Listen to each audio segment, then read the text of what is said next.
Assalamualaikum warahmatullahi wabarakatuh. Dalam kesempatan ini, insyaallah ta'ala kita akan melanjutkan pembahasan kita. Silakan ikhwan fillah, antum bisa mengambil buku yang kita bahas pada malam ini di grup Indah Melayu Barat. Buka halaman yang ke-11. Qala al-mu'allifu hafidhahullahu ta'ala.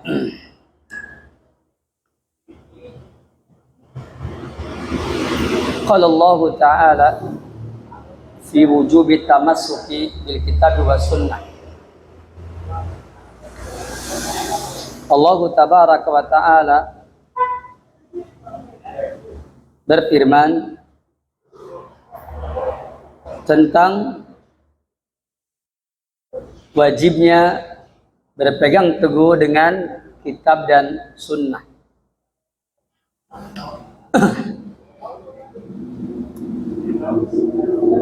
Kata Allah tabaraka wa ta'ala, A'udzu billahi minasyaitonir rajim. Ittabi'u ma unzila ilaikum min rabbikum wa la tattabi'u min dunihi awliya. Qalilan ma tadhakkarun. Ikutilah oleh kalian apa saja yang telah diturunkan kepada kalian dari Rabb kalian, dan janganlah kalian mengikuti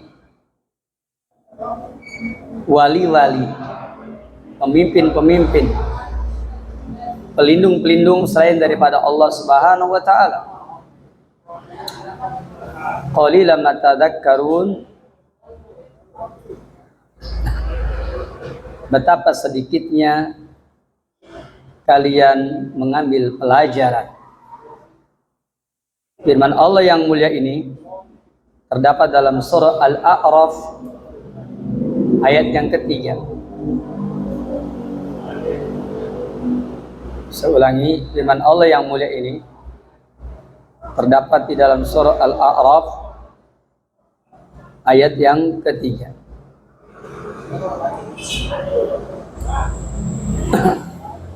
Silakan antum lihat dalam surah Al-A'raf.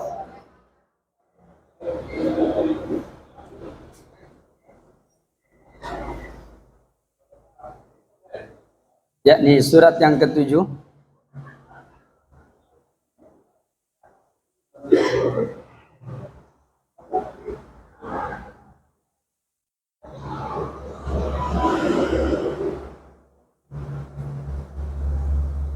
Ayat yang ketiga.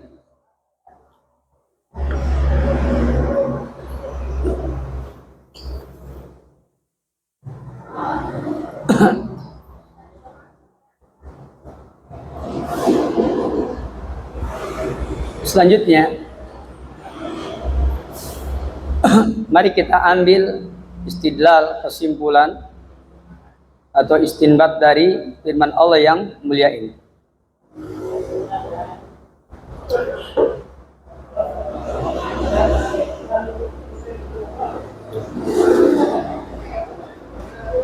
Pertama, kata-kata ittabi'u, ikutilah oleh kalian, ini adalah sigot fi'il amr, yaitu bentuk kata perintah. Dan kita semua sudah tahu al-aslu fil amri lil wujub, hukum asal perintah menunjukkan kepada wajib. Artinya kita diwajibkan untuk ittiba, mengikuti sunnah Nabi yang mulia, Nabi Muhammad sallallahu alaihi wasallam. Dari kalimat ittabi'u, ikutilah oleh kalian. Kata-kata ittabi'u, ikutilah oleh kalian, itu adalah dalil yang menunjukkan bahwa hukum asal perintah menunjukkan kepada hukum wajib.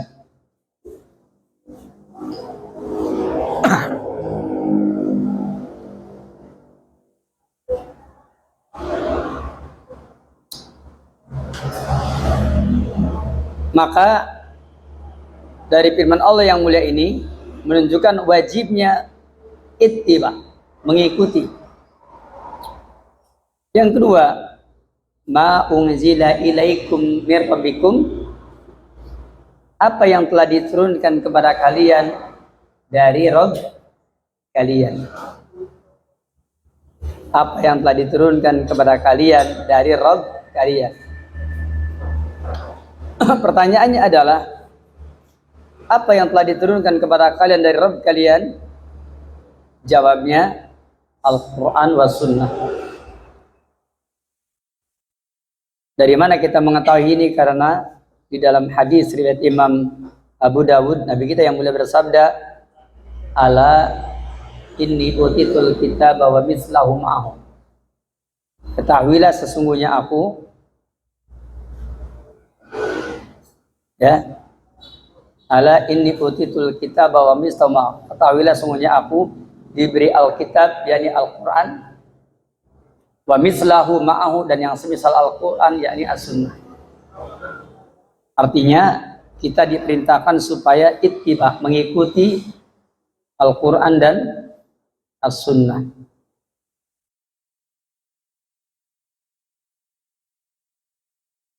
Kemudian wala tattabi'u min dunihi awliya, dan janganlah kalian mengikuti wali-wali selain daripada Allah. Wali dikatakan wali karena dia melindungi. Wali dikatakan wali karena dia memimpin. Wali dikatakan wali karena wali itu menolong dengan dasar kecintaan. Itu adalah wali. Di dalam kitab tafsir Al-Muyassar, kata-kata aulia ditafsirkan dengan 3 tafsir. Man aulia min dunillah, siapakah wali-wali selain daripada Allah yang dimaksud dalam ayat ini? Maka dikatakan wali-wali di sini maksudnya adalah as-sayatin, pertama setan-setan. Wal ahbar, yang kedua ulama-ulama. Waruhban, yang ketiga rahib-rahib alias ahli ibadah. Jadi wali-wali selain Allah itu siapa? Setan, ulama, dan ahli ibadah. Apa maksudnya setan? Yaitu setan adalah togut. Kenapa dia dikatakan togut? Karena yad'unas ila ibadatihi, mengajak manusia untuk beribadah kepada dirinya, itulah setan. Makanya setan disebutnya togut. Kenapa dikatakan togut? Karena setan adalah kuluma ubidasi wallah wa huwa radin anha. Setiap apa saja yang diibadahi selain daripada Allah dan dia ridho, itu adalah togut. Al-ahbar, ulama-ulama. Al-ahbar itu adalah sebutan ulama yang menyimpang. Kenapa dikatakan menyimpang? Karena alima bila amalin, punya ilmu tapi tidak suka beramal. Itu adalah ulama. Kenapa dia dikatakan adalah wali-wali selain daripada Allah? Yang punya ilmu tapi tidak mau beramal, itu ahbar. Punya ilmu nggak mau beramal, itu ahbar.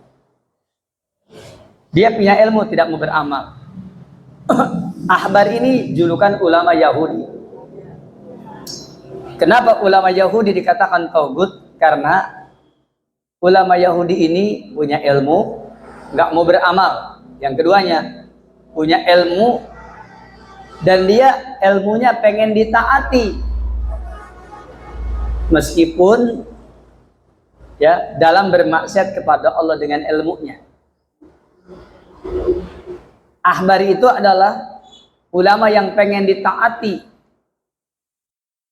oleh pengikutnya, Ya, meskipun dalam bermaksiat kepada Allah Subhanahu wa taala.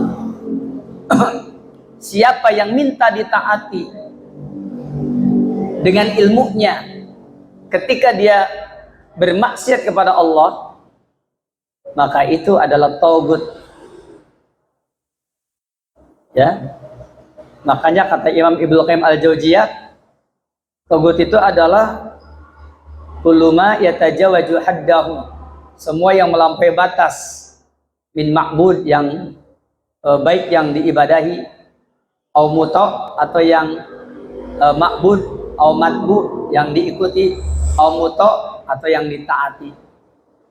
Yang diibadahi selain daripada Allah, pengen diibadahi dan dia ridho, taugut. Kalau yang diibadahi tapi dia tidak ridho, bukan taugut. Contohnya Nabi Isa alaihissalam diibadahi, tapi Nabi Isa tidak ridho, maka Nabi Isa bukan taugut. Kemudian matbu, yang diikuti, diikuti dalam kemaksiatan, diikuti dalam kemaksiatan, dan dia sengaja supaya orang mengikutinya dalam kemaksiatan, maka ini pun taugut, yaitu matbu, ya, bil maksiat, diikuti dalam kemaksiatan, itu adalah taugut karena dia ingin diikuti. Muto, yang ditaati, ditaati dalam kemaksiatan. Ahbar, ulama-ulama Yahudi, dia berilmu tapi tidak pernah memiliki keinginan untuk beramal. Ulama-ulama Yahudi, dia ilmunya tahlilul haram, menghalalkan yang haram, wa tahrimul halal, mengharamkan yang halal. Menghalalkan yang haram, mengharamkan yang halal, itu adalah maksiat kepada Allah Tabaraka wa Ta'ala. Ketika dia ingin ditaati, ketika menghalalkan yang haram, mengharamkan yang halal, maka ini taugut, taugut dalam ketaatan. Makanya Allah berfirman, ittakhadu ahbarahum wa ruhbanahum arbaban min dunillah. Mereka telah menjadikan ahbarahum, ulama-ulama mereka, wa ruhbanahum, dan rahib-rahib mereka, yaitu ahli ibadah mereka, arbaba min dunillah, sebagai Tuhan selain daripada Allah Subhanahu wa taala. Orang yang pengen ditaati dalam tahrimul halal, mengharamkan yang halal, wa tahilul haram, menghalalkan yang haram, maka dia taugut. Begitu pula dengan ruhban juga sama. Orang yang ingin ditaati, ya, dalam ibadahnya. Ibadah yang bagaimana? Ruhban adalah orang yang ibadah tanpa ilmu. Orang yang beribadah tanpa ilmu. Apabila ada orang yang beribadah tanpa ilmu dan dia ingin ditaati dalam ibadahnya oleh kita, bahkan dia menyeru kepada ibadahnya yang tanpa ilmu, ya, dan dia sudah diberitahu tentang hal yang seperti ini, maka orang-orang yang demikian termasuk taugut. Kenapa? Karena dia ingin ditaati dalam bermaksiat kepada Khalik. Orang yang ingin ditaati dalam bermaksiat kepada Khalik, orang yang ingin diikuti dalam bermaksiat kepada Khalik, dia adalah taugut.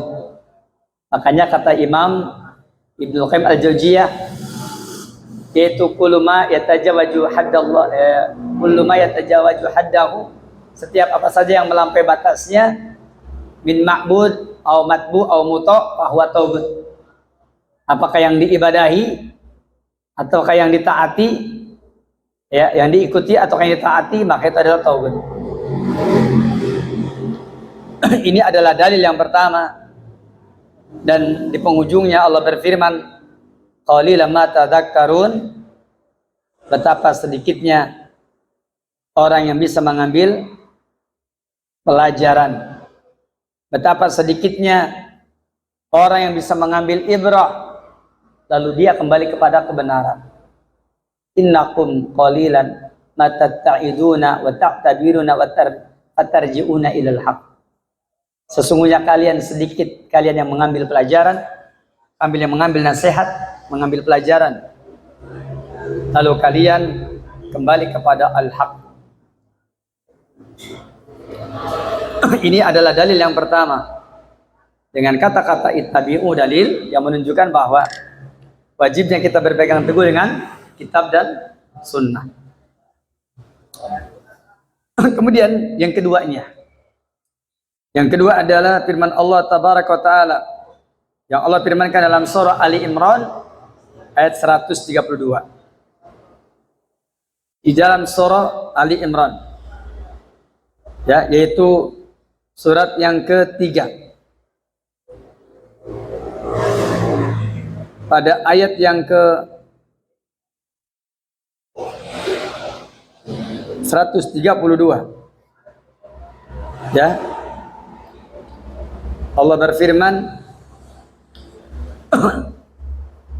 wa atiullaha war rasul la'allakum turhamun.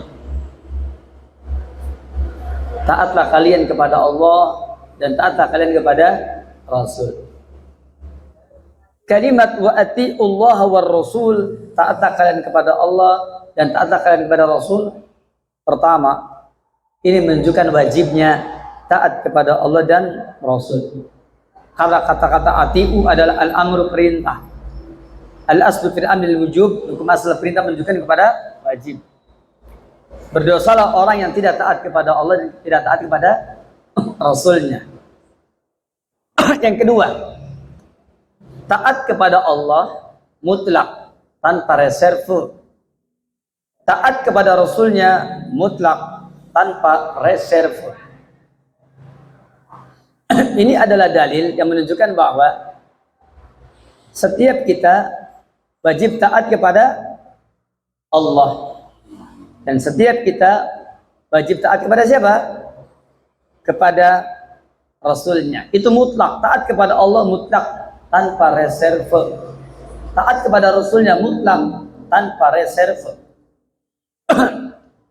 Dengan dikatakan wa atiullaha war rasul, taatlah kepada Allah dan Rasul, ini dalil bahwa ketaatan kepada Allah dan kepada Rasulnya tidak boleh dibeda-bedakan. Karena keduanya mutlak. Kenapa demikian? Allah adalah ghayatuna, yakni tujuan kita. Rasul adalah wasilatuna, wasilah kita. Ketaatan kepada Allah hukumnya wajib. Ketaatan kepada Rasul hukumnya wajib. Tidak akan sempurna orang taat kepada Allah kalau tanpa taat kepada Rasulnya. Ma la yatimul wajibu illa bihi fahuwa wajib. Apa saja yang tidak sempurna sesuatu yang wajib kecuali dengan taat kepadanya, maka dia pun wajib. Tidak akan bisa sempurna antum taat kepada Allah kecuali dengan cara taat kepada siapa? Kepada Rasulullah SAW. Dan selamanya antum tidak akan bisa taat kepada Allah tanpa taat kepada Rasulnya. Itulah sebabnya bahwa di antara konsekuensi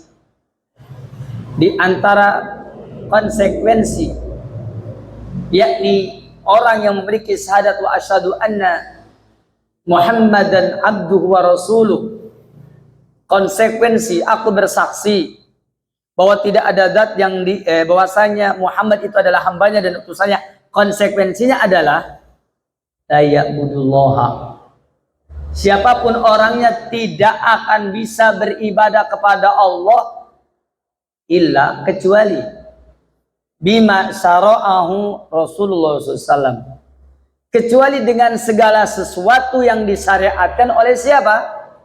Oleh Rasulullah. Siapapun tidak akan bisa beribadah kepada Allah kecuali dengan apa saja yang telah disyariatkan oleh siapa? Oleh Rasulullah sallallahu alaihi wasallam.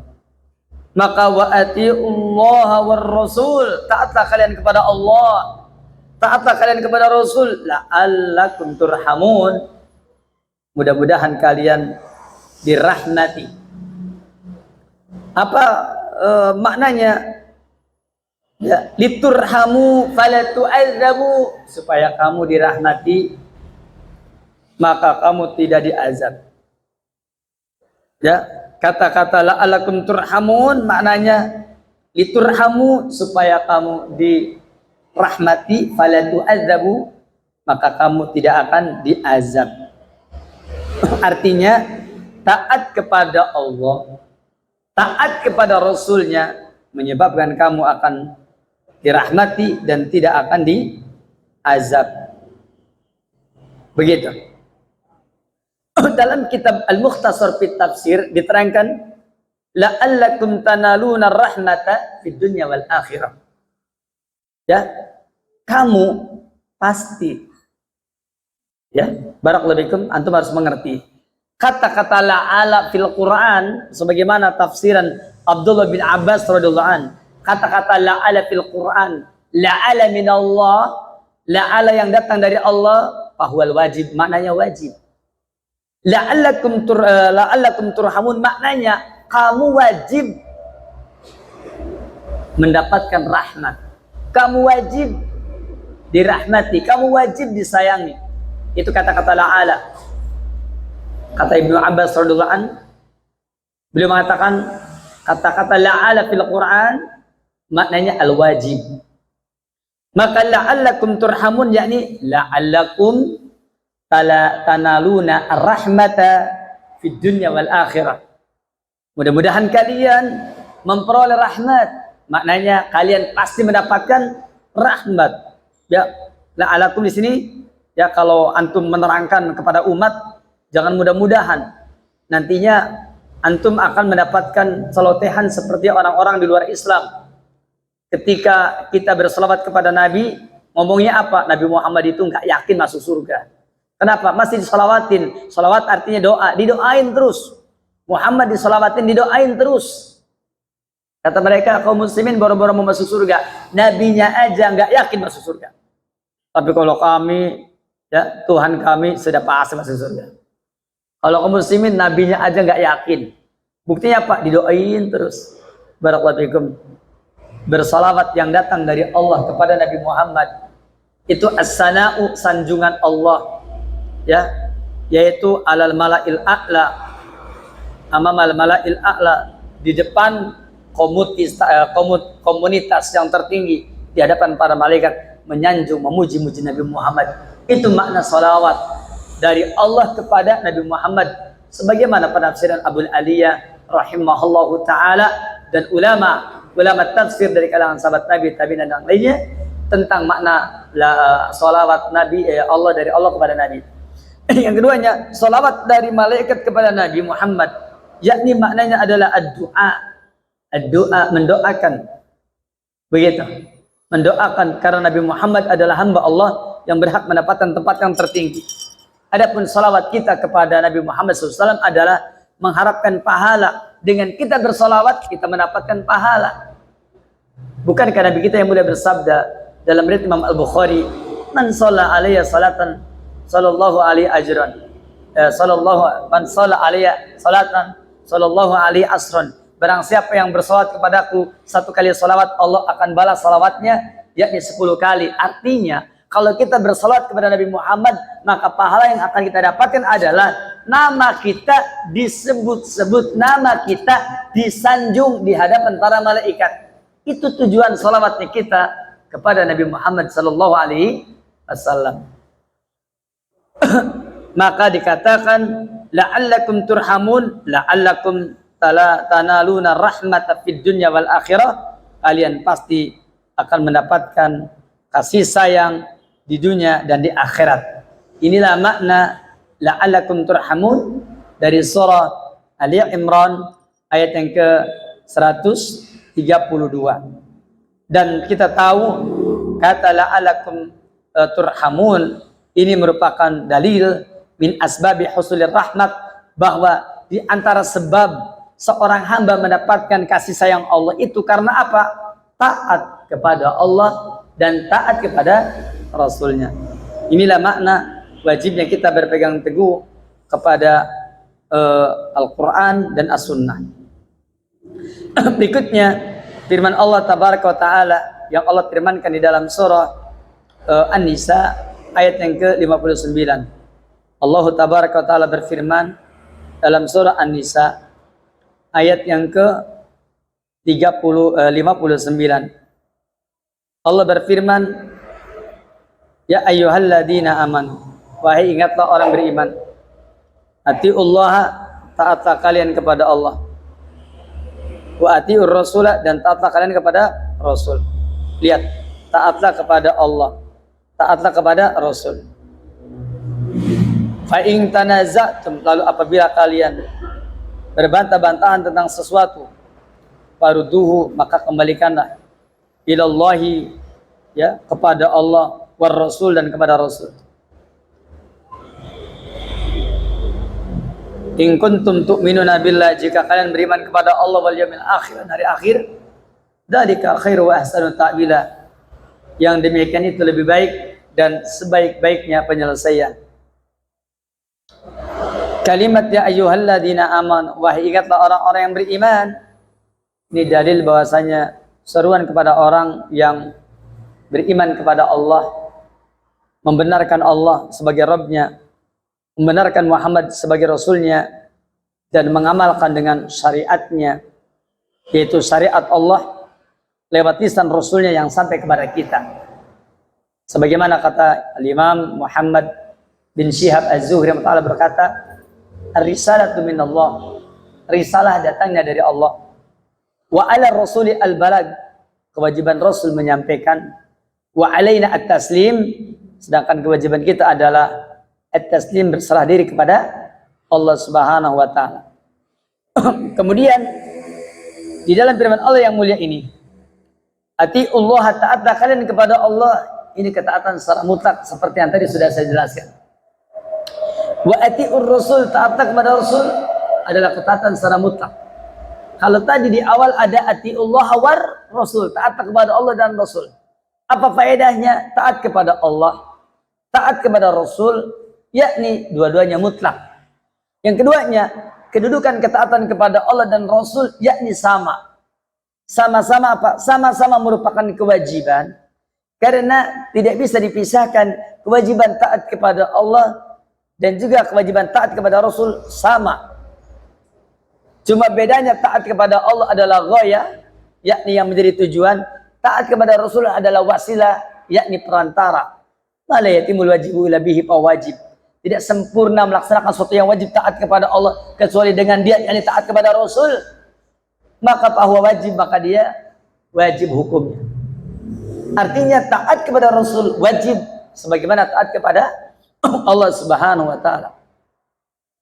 Itulah sebabnya Al-Imam Al-Khatib Al-Baghdadi rahmatullah, beliau mengatakan di dalam kitabnya, ya, yaitu Al-Faqih wal Mutafaqih. Apa kata beliau? Beliau menerangkan dalam kitab tersebut ketika menjelaskan tentang bagaimana yakni mengamalkan Al-Quran dan As-Sunnah. Beliau mengatakan Al-Quran wa Sunnah aslun wahid. Al-Quran dan As-Sunnah adalah pokok yang sama. Dalam masalah hujah, dua-duanya hujahnya sama. Kedudukannya sama. Yang membedakan adalah tartib. Yang membedakan adalah tartib. Kenapa demikian? Karena Al-Quran datang dari Allah, Sunnah pun juga datang dari Allah Subhanahu wa ta'ala. Hasan bin Atiyah rahimahullah ta'ala, seorang tabi'in, beliau mengatakan sebagaimana yang dinukil oleh Al-Imam Al-Lalikai di dalam kitab beliau Syarah Usul I'tiqad Ahli Sunnah wal Jamaah. Al-Imam Al-Lalikai mengatakan, kata Al-Imam Al-Lalikai, beliau menerangkan bahwasanya Hasan bin Atiyah menjelaskan Jibril menurunkan sunnah kepada Nabi Muhammad itu seperti menurunkan Al-Quranul Karim. Cuma bedanya kalau Al-Quran dibacakan maka disebutnya wahyun majluun anhu, wahyu yang dibacakan. Adapun as-sunnah yakni dimasukkan ke dalam hatinya, maka lahirlah sebuah pemahaman lewat sabda Nabi yang mulia Nabi Muhammad sallallahu alaihi wasallam. Maka disebutnya wahyun goilu masulwin anhu, wahyu yang tidak dibacakan. Ini yang diterangkan oleh Al-Imam Al-Khatib Al-Baghdadi dalam kitabnya Al-Faqih wal Mutafaqih. Maka itu menunjukkan bahwa atiullah, taat kepada Allah secara mutlak tanpa reserve. Wa atiur rasul, taat kepada Rasul secara mutlak tanpa reserve. Wa ulil amri minkum, dan taatlah kepada ulil amri di antara kalian. Kata-kata wa ulil amri minkum di sini yakni tanpa menyebutkan atiu. Maka kata para ulama, ini dalil bahwa taat kepada ulil amri yakni sepanjang tidak bermaksiat kepada Khalik, sepanjang tidak bertentangan dengan Alkitab dan As-Sunnah. Itulah yang disebut dengan wa ulil amri minkum. Taatlah kepada ulil amri di antara kalian. Taat kepada Allah, kata Imam Malik, adalah atiullah, maknanya atiu ma qala Allah, yaitu taatlah kepada apa yang Allah firmankan. Wa atiur rasul, apa? Ma qala Rasul, apa yang Rasul katakan. Ini yang diterangkan oleh Imam Malik rahmatullah. Taat kepada Allah adalah taat kepada apa yang Allah firmankan. Taat kepada Rasul adalah taat kepada apa yang Rasul sabdakan. Artinya atiullah yakni taatlah kamu kepada apa yang Allah firmankan di dalam Al-Quran. Atiur Rasul yakni atiu ma qala Rasul, taatlah kepada apa yang dikatakan oleh Rasul. Dikatakan demikian karena di zaman sekarang. Tapi kemudian Imam Malik pun juga memberikan perincian. Taat kepada Allah adalah taat kepada apa yang Allah firmankan dalam Quran. Sedangkan taat kepada Rasul adalah taat kepada Rasul semasa masih hidupnya. Dan taat kepada Rasul, taatlah kepada apa yang dikatakan oleh Rasul di dalam sunnahnya. Ini maksud dari kalimat ini.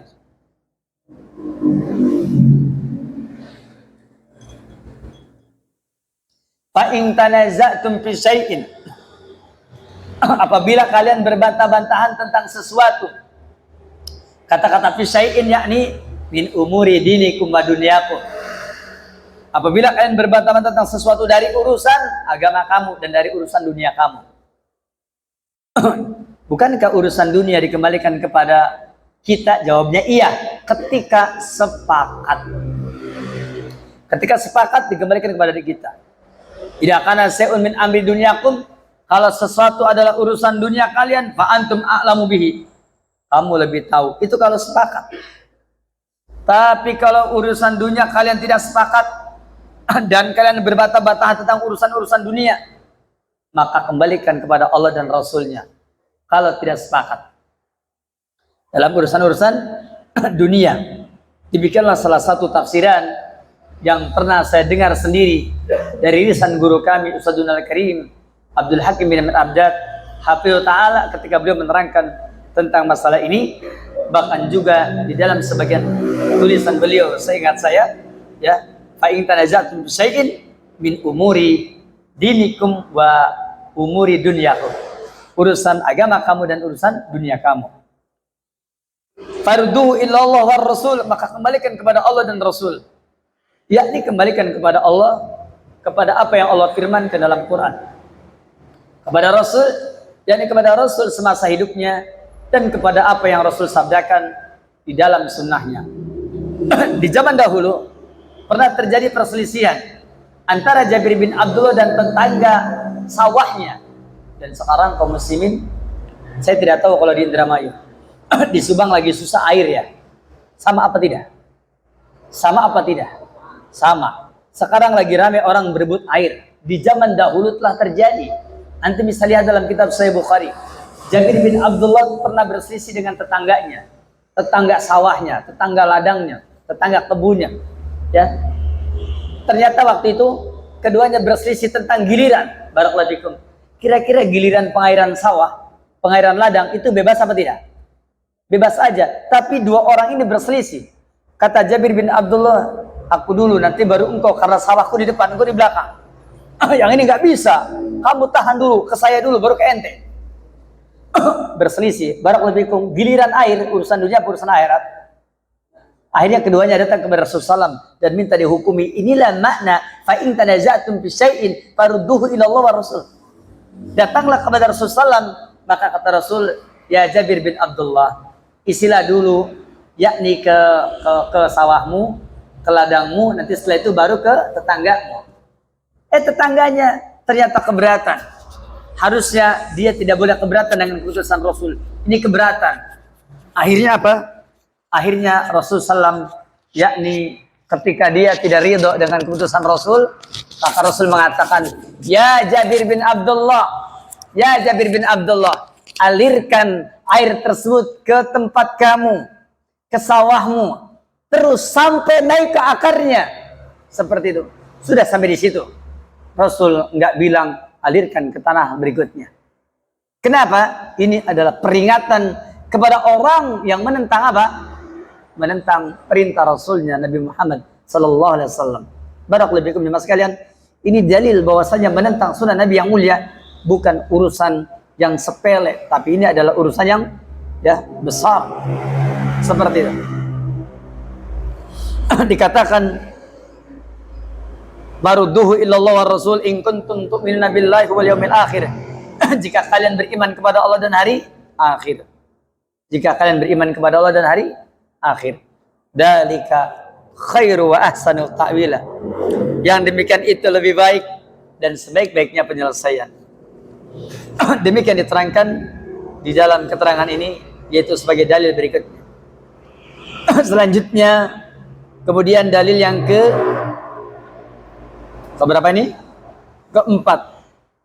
Ya ayyuhalladzina amanu la tuqaddimu baina yadayillahi wa rasulihi wattaqullah innallaha sami'un alim.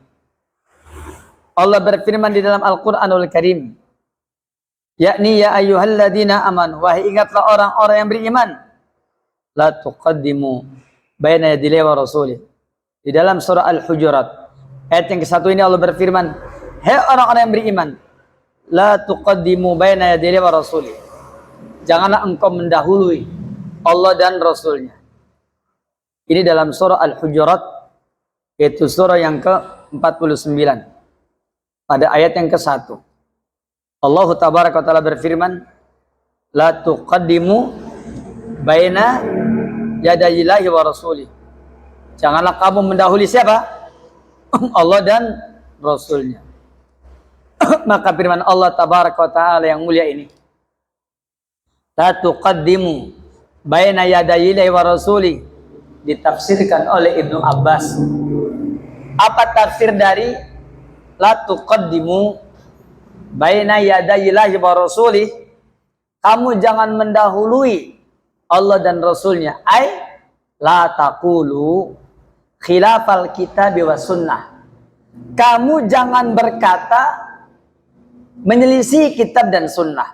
Ini adalah tafsir Ibnu Abbas dalam riwayat Imam Ibnu Jarir At-Tabari, riwayat Imam Ibnu Mundir, Ibnu Abi Hatim, Ibnu Marduwiyah, Imam Abu Nu'aim dalam kitab Hilyatul Auliya.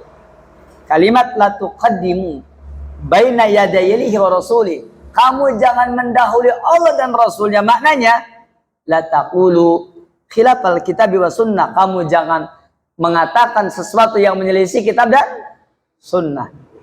Ini dalil bahwa orang yang mendahului, yakni Allah dan Rasulnya, itu adalah orang yang laceng. Laceng ngerti? Bahasa sini laceng sama? Hah? Lancang. Lancang. Bahasa di kita laceng namanya. Ini orang yang lancang. Begitu ya. Jadi kita tidak boleh apa? Tidak boleh menjadi orangnya apa? Orang yang lancang. La tuqaddimu baina yadayillahi wa rasuli. Di dalam riwayat Ibnu Marduwiyah, yaitu Ibnu Marduwiyah. Dibacanya Marduwiyah, tidak Mardaweh. Sebagian ulama mengatakan kata-kata weh itu adalah sebutan untuk setan, weh. Mardaweh, Sibaweh, ya Marbaweh, ya ada Mardaweh.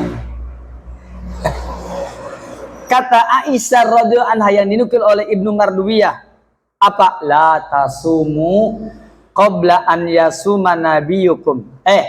Jangan berpuasa sebelum Nabi kamu berpuasa. Tidak boleh berpuasa sebelum Nabi kamu berpuasa. Artinya orang yang berpuasa Ramadan sebelum Nabi berpuasa Ramadan, itu adalah orang yang menyelisih siapa?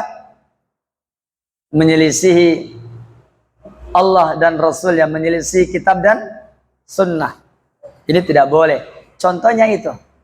Itu adalah contoh orang yang apa? Mengatakan sesuatu yang menyelisihi Allah dan Rasulnya, menyelisih kitab dan sunnah. Itu adalah praktek orang yang menyelisih apa yang tadi sudah saya terangkan. Seperti puasa Ramadan, jangan berpuasa sehari 2 hari sebelum Ramadan, jangan. Berpuasa Ramadan tepat pada tanggal 1 Ramadan. Jangan berpuasa Ramadan nanti, jangan. Jangan menyelisih Allah dan Rasulnya. Seperti itu. Wattaqullah, bertakwalah kalian kepada Allah. Bertakwalah kalian kepada Allah. Yakni, hendaklah kalian bertakwa kepada Allah Subhanahu wa taala. Innallaha sami'un alim. Sesungguhnya Allah Dat yang Maha mendengar lagi Maha mengetahui. Ya. Firman Allah yang mulia ini di dalam kitab tafsir Al-Muyassar dikatakan bahwa firman Allah yang mulia ini, wa fi hadza, dalam firman Allah yang mulia ini, tahdzirun, ada peringatan lil mukminin, bagi orang yang beriman, an yabtadi'u fid din, membikin bid'ah dalam agama. Kalimat la tuqaddimu baina yadayhi wa rasuli, janganlah kalian mendahului Allah dan Rasulnya. Fa fi hadza, dalam firman Allah yang mulia ini, tahdzirun, memberikan peringatan lil mukminin, bagi orang yang beriman, an yabtadi'u fid din, mengadakan bid'ah dalam agama, au yusyarri'u ma lam ya'dzan bihillah, atau mereka membuat syariat, mereka membuat syariat malam ya'dzan bihillah, apa yang tidak diizinkan oleh siapa? Oleh Allah Subhanahu wa taala. Ini firman Allah yang mulia ini. Barakallahu fikum. Dari semua ini menunjukkan kepada kita bahwa ini menunjukkan kepada kita dilarangnya kita, yakni membuat bid'ah dalam agama, bikin perkara baru dalam agama. Demikian penjelasan dari teks ini sampai kepada yang tadi terakhir dari surah Al-Hujurat ayat yang ke-1. Mudah-mudahan dengan penjelasan ini kita mendapatkan manfaat, mendapatkan faedah yang luar biasa dari keterangan Allah Subhanahu wa taala yang tadi sudah saya katakan, dan di sini semuanya sedang menceritakan, sedang menerangkan kepada kita tentang apa? Tentang wajibnya kita berpegang teguh dengan kitab dan sunnah Nabi yang mulia, Nabi Muhammad sallallahu alaihi wasallam. Jemaah sekalian, a'azzanillahu wa yakum. Selanjutnya Allah berfirman, faqala ta'ala, dan Allah berfirman, wa man ya'sillaha wa rasulah wa yata'adda hududahu yudkhilhu naran khalidan fiha wa lahu adzabun muhin. Selanjutnya ini adalah kebalikannya. Kalau tadi menerangkan ayat-ayat yang berupa perintah, ittabi'u ma unzila ilaikum mir rabbikum, ikutilah apa yang telah diturunkan dari Rabb kalian. Yang keduanya, wa atiullaha war rasul, taatilah Allah dan Rasul. Yang ketiganya, fa in tanaza'tum fi shay'in farudduhu ila Allah war rasul, perintah kembali kepada Allah dan Rasul. Kemudian, ya ayyuhalladzina amanu la tuqaddimu baina yaday rasul, orang beriman jangan mendahului Allah dan Rasulnya, perintah mendahulukan Allah dan Rasulnya. Setelah itu kemudian berikutnya menerangkan tentang bagaimana nasibnya orang yang durhaka kepada Allah dan Rasulnya. Ini dalil-dalil berikutnya. Ini menunjukkan bahwa al-amru bisyai'in nahyun an didihi, memerintah kepada sesuatu, melarang kebalikannya. Memerintah untuk ittiba, mengikuti ya apa yang Allah turunkan, berarti terlarang kalau bermaksiat. Perintah mentaati Allah dan Rasulnya, maka terlarang durhaka kepada Allah dan Rasulnya. Al-amr bisyai'i, memerintahkan kepada sesuatu, nahyun an didihi, melarang kebalikannya. Fa in tanaza'tum fi shay'in farudhu ila Allah wa Rasul. Kalau berbantah-bantah tentang sesuatu, kembalikan kepada Allah dan Rasul. Perintahnya kembalikan kepada Allah dan Rasul. Ini dalil kewajiban kembali kepada Allah dan Rasul. Ini menunjukkan dilarang orang yang tidak mengembalikan kepada Allah dan Rasul, apalagi menentangnya. La tuqaddimu baina yadayi wa rasulih. Ya, dahulukan oleh kalian Allah dan Rasulnya. Jangan kamu mendahului ya Allah dan Rasulnya.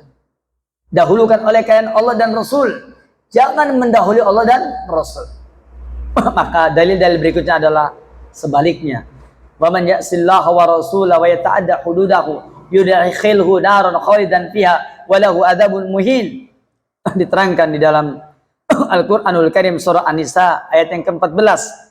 Barang siapa yang durhaka kepada Allah dan Rasulnya dan melampaui batas-batasnya, pasti Allah akan masukkan dia ke dalam neraka yang kekal di dalamnya.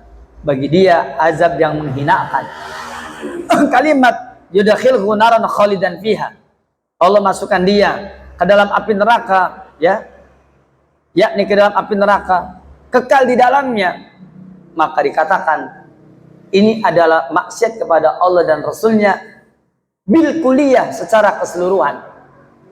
Orang yang maksiat kepada Allah dan Rasulnya secara keseluruhan, maka dia akan dimasukkan ke dalam neraka kekal selama-lamanya. Maka firman Allah yang mulia ini di dalam surah An-Nisa ayat yang ke-14, ya. Saya ulangi. Firman Allah yang mulia ini yakni dalam surah An-Nisa ayat yang ke-14 tadi, itu adalah dalil yang menunjukkan ya tentang apa? Tentang terlarangnya kita bermaksiat kepada Allah Subhanahu wa taala.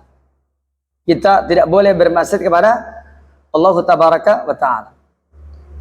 Siapa yang bermaksiat bil kulliyah, secara menyeluruh, maka dia akan mendapatkan hukuman sebagaimana yang terangkan di sini, yudkhilhu naran khalidan fiha wa lahu adzabun muhin. Dikatakan siapa yang maksiat kepada Allah dan Rasulnya dengan cara mengingkari hukum-hukum Allah, siapa yang melampaui batas, yakni apa yang telah Allah syariatkan kepada para hambanya dengan cara merubahnya atau dengan cara tidak mau beramal dengannya, maka Allah akan masukkan dia ke dalam neraka yang makisan fiha, yang dia akan tinggal di dalamnya. Walahu adzabun, maka bagi dia akan ada azab yukhzihi, yang menghinakannya, ya, wa yuhini, dan yang akan merendahkannya. Maka di sini apabila orang bermaksiat bil kulliyah, secara keseluruhan, maksiat secara keseluruhan, dia akan di neraka selama-lamanya. Tapi apabila dia maksiat bil juz'iyah, tidak keseluruhan, dan tidak menyebabkan dia kekal di neraka selama-lamanya. Jadi maksiat ini ada dua, al-maksiyah bil kulliyah, maksiat keseluruhan, maka dia masuk neraka selama-lamanya. Maksiat bil juz'iyah, maksiat seluruh maksiat sebagiannya, maka itu tidak masuk neraka selama-lamanya. Maka dari keterangan ini menunjukkan kepada kita bahwa firman Allah yang mulia ini menunjukkan kepada kita bahwa tidak berpegang teguh kepada Al-Quran dan Sunnah pasti akan menuai resiko. Bisa jadi dia terjatuh ke dalam maksiat seluruhnya, bisa jadi dia terjatuh ke dalam maksiat sebagiannya. Berikutnya firman Allah yang mulia yang kedua dalam surah Al-Ahzab ayat 36. Surah Al-Ahzab adalah yaitu surah yang ke-33. Itu adalah surah Al-Ahzab, surah yang ke-33. Maka di dalam surah Al-Ahzab surah yang ke-33 pada ayat yang ke-36, di sini Allah Tabaraka wa taala berfirman di dalam Al-Qur'anul Karim. Apa kata Allah Tabaraka wa taala? Wa makana di mu'mini wala mu'minah idza qadallahu wa rasuluhu amran ay yakuna lahumul khiyaratu min amrihim wa may ya'sillaha wa rasulahu faqad dhalla dhalalan mubina. Ya, tidak boleh mukmin laki-laki dan mukmin perempuan, tidak boleh mukmin laki-laki dan mukmin perempuan apabila Allah dan Rasulnya memutuskan suatu urusan, tidak boleh apa? Ayyakuna lahumul khiyarah min amrihim, nawar. Gak boleh nawar. Gak boleh nawar. Gak boleh milih ini milih itu, gak boleh. Gak boleh nawar. Gak boleh milih-milih. Gak boleh. Kalau Allah dan Rasulnya sudah menetapkan, jangan sekali-kali menawar. Nawar ketetapan Allah dan Rasulnya, nggak boleh. Begitu, bisa dipahami. Wa makana lil mu'mini wa la mu'minatin idza qadallahu wa rasuluhu amran ay yakuna lahumul khiyara min amrihim. Apabila Allah dan Rasulnya memutuskan suatu urusan, mukmin laki-laki, mukmin perempuan tidak boleh nawar. Tidak boleh nawar. Tidak boleh memilih nawar. Bukan yang Allah putuskan. Jangan yang itu ya Allah. Jangan yang itu keputusannya. Gak boleh. Wa may ya'sillahu wa rasulah. Ya. Siapa yang maksiat kepada Allah dan Rasulnya, faqad dhalla dhalalan mubina. Maka sungguh dia telah tersesat dengan kesesatan yang nyata. Siapakah yang disebut dengan sesat? Apakah yang disebut dengan sesat? Jawabnya, sesat itu adalah, yaitu apabila orang itu diputuskan suatu putusan oleh Allah dan Rasulnya, ditetapkan suatu ketetapan oleh Allah dan Rasulnya, dia nggak mau. Itu namanya sesat. Kata Allah, ya taatlah kepada Allah, dia nggak mau taat, itu namanya sesat. Taatlah kepada Rasul, kata Allah, dia nggak mau taat, itu sesat namanya. Taatlah kepada ulil amri, sepanjang tidak bermaksiat kepada Khalik, dia tidak mau taat, sesat namanya. Barakallahu fikum, bisa dipahami? Kata siapa? Ini Allah yang berfirman, faqad dhalla dhalalan mubina. Maka sungguh dia telah tersesat dengan kesesatan yang nyata. Barakallahu fikum jemaah sekalian, antum harus menetapkan, antum harus menerangkan kepada umat ini pengertian sesat. Apa itu sesat? Sekarang banyak orang yang nggak mau disesatkan. Loh, orang Islam itu, orang hidup ini harus beragama Islam, lalu nggak mau beragama Islam, sesat namanya. Kata siapa? Kata Allah. Allah yang berfirman, "Bama yabtagi ghairul islami dinan fala yuqbala minhu wa huwa fil akhirati minal khasirin." Barang siapa yang mencari agama selain agama Islam, maka tidak akan diterima dan dia di akhirat termasuk orang yang merugi. Itu namanya orang yang sesat. Orang yang memilih agama selain agama Islam, itu orang yang sesat. Orang yang tidak mau taat kepada Allah, orang yang sesat. Orang yang tidak mau taat kepada Rasulnya, itu adalah orang yang sesat. Orang yang tidak mau taat kepada ulil amri dalam perkara yang tidak maksiat kepada Khalik, maka itu adalah orang yang sesat. Sangat jelas saya kira. Oleh karena itu, maka kita hendaklah seperti tadi. Begitu pula orang yang dia yakni memilih setelah Allah memutuskan, maka dia pun adalah orang tersesat. Kata Allah, faqad dhalla dhalalan mubina, maka sungguh dia telah tersesat dengan kesesatan yang nyata, yakni wa may ya'sillahu wa rasulah, siapa yang durhaka kepada Allah dan Rasulnya, faqad ba'uda, maka sungguh dia telah jauh antoriki shawab, dari jalan yang benar, bu dan dohiron, yaitu benar-benar nyata jauhnya. Mungkin kata dia, kalau bisa jangan pakai sesat, yang digantilah apa, jauh, berarti jauh dari benar gitu kan, begitu. Kalau kamu dikatakan sesat nggak mau, diganti, kamu sudah jauh dari yang benar gitu. Si sesat gantinya kun kalimatnya yang kalian disebutkan pakot bauda, sungguh dia telah jauh antoriki shawab, dari jalan yang benar, itu namanya sesat. Sesat lagi ya, ya bu dan dohiro, dengan dengan sejauh-jauhnya yang nyata. Ini adalah firman Allah tabaraka wa taala yang Allah firmankan dalam ayatnya yang mulia ini. Kemudian ini yang dijelaskan di dalam Al-Quranul Karim, yakni di dalam surah Al-Ahzab ayat yang ke-36. Kemudian berikutnya Allah juga berfirman di dalam ayat yang lain, dzalika bi annakum syaqullaha wa rasulah wa may yushaqiqillaha wa rasulah fa innallaha syadidul iqab. Apa kata Allah? Demikian adalah ketentuan, karena sesungguhnya Allah karena sesungguhnya mereka menentang Allah dan Rasulnya. Barang siapa yang menentang Allah dan Rasulnya, maka sesungguhnya Allah amat keras siksaannya. Demikian Allah firmankan di dalam surah Al-Anfal ayat yang ke-13. Firman Allah yang mulia dalam surah Al-Anfal, yakni surah yang ke-8. Pada surah yang ke-8 surah Al-Anfal yang tadi sudah saya bacakan. Yakni dalam surah Al-Anfal, ya, di dalam ayat yang ke-13, ya, kata Allah tabaraka wa taala, Allah berfirman, saya bacakan ayatnya, dzalika bi annahum syaqullah wa rasulah. Yang demikian itu yakni yang terjadi pada orang-orang kafir, ya,